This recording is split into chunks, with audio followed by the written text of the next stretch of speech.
This video describes the PC3 Web Interface. The web interface is accessible through a web browser. Currently Internet Explorer and Mozilla Firefox are supported. Google Chrome is not supported due to incompatibilities with their FTP client in downloading the event and data logs. To access the web interface on the controller, type in the IP address in the address bar. You'll be asked for a username and password. In this demonstration we'll use the root username and password. There are 4 other users available and we will learn how to access them later. Ensure you tick the Remember My Password option as the session can time out and it makes it easier to access. So here we have the device web page, which is the default web page of the controller. Up the top you can see a title bar and company logo. By default the logo is OEM Technology Solutions, however this can be customized. There are also links up the top right of the screen for language selection. English is always available and there are up to 7 other languages that can be customized on the controller and placed for selection. The device web page shows statistics on the temperature of the controller as well as cycle uptime and total uptime and downtime. There's a histogram of the temperature. Each bar in the graph is a 4-degree interval.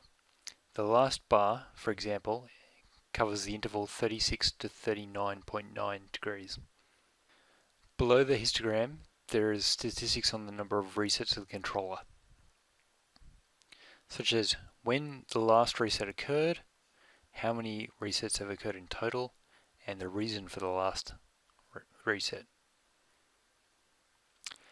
There's a button to reset the controller and there is also a link to download those statistics in CSV form. We'll download those now to the desktop and have a look.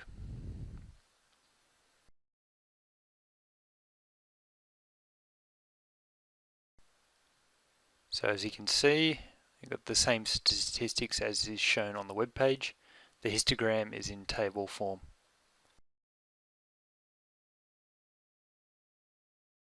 Below the reset statistics, we have the ability to set the real-time clock.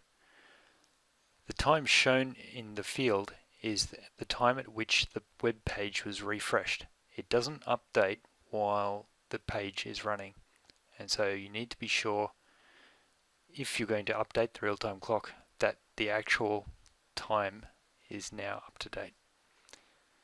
There's an update clock button on the right, and you can use that to update the real-time clock.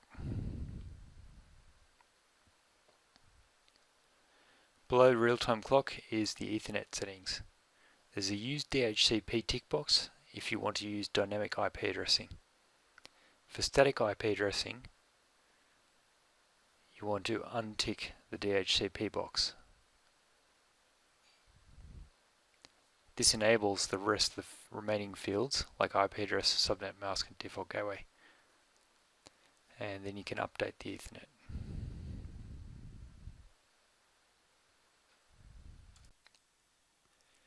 On the software web page, there is information about the Icecraft kernel and the Icecraft application that is currently running. On the right, there is a button to erase the Icecraft application.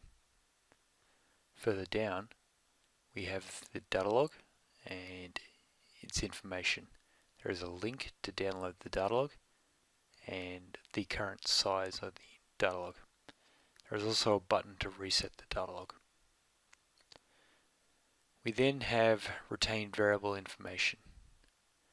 There is SRAM usage, which determines how much of the PC3's battery-backed SRAM is being used by the retained variables.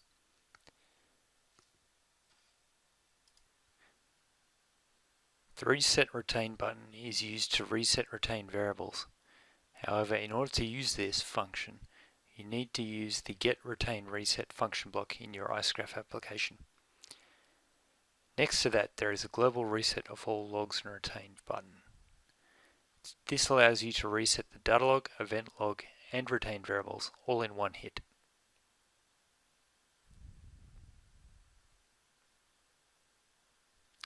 Below the retained variables is a resource information table. This is the same information as can be seen in debug mode in the IceGraph workbench under the diagnosis option for a resource. You can see there's a build date CRC and cycle timing information. Finally, down the bottom of the page there is the FTP file management tool, which allows you to execute FTP scripts and download multiple files to the controller in one hit. This is the preferred way to deploy files to a PLC. Next we have the event page. Quite simple. All it has is a link to download the event log. There is a button to reset the event log, and following that there is a table of event information. The event information and statistics state that the time and date that event first occurred, when it last occurred, and when the last occurrence ended. It shows also the number of active occurrences that have happened in total.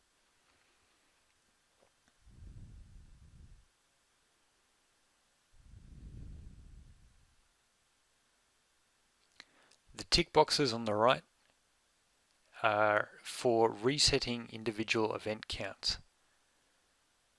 So through the reset ticked event counts button, you can clear the event counts for those particular events, but keep in mind that the event log content itself, as downloaded by the download event log link, is not affected when you reset accounts only. Only when you press the reset event log button will the event log content actually change. Now we go to the variables screen. This is the most powerful functionality in the PC3 Web Interface, as it allows real-time access to variable values. Similar to the debug mode in the IceGraph workbench, however, the variables web page does update quicker than the debug mode. You get a refresh rate of once a cycle in variables mode, whereas it's only about once a second in the IceGraph debug mode. So you can see there is a table view which displays the variables in a tabular form. It's very similar to the dictionary view in the IceGraph workbench. There are also buttons down the bottom for continuous and snapshot recordings, and you can play back those recordings either online while connected to the PLC or offline without having to connect to the PLC. The continuous recording is really only limited by the amount of hard drive space on your PC. You can also see up the top that there are multiple tabs. Apart from the table view, there is a custom screen view, and in this view the application developer can design their own window into the variables data. It allows them to customize the view, partition it how they like. The information displayed is basically the same as table view. The final page in the web interface is the help page. This gives instructions for downloading the Java runtime environment, which is required to view the variables page. There are also instructions for the offline player, where you can download several files and review your recordings without having to connect to the PLC.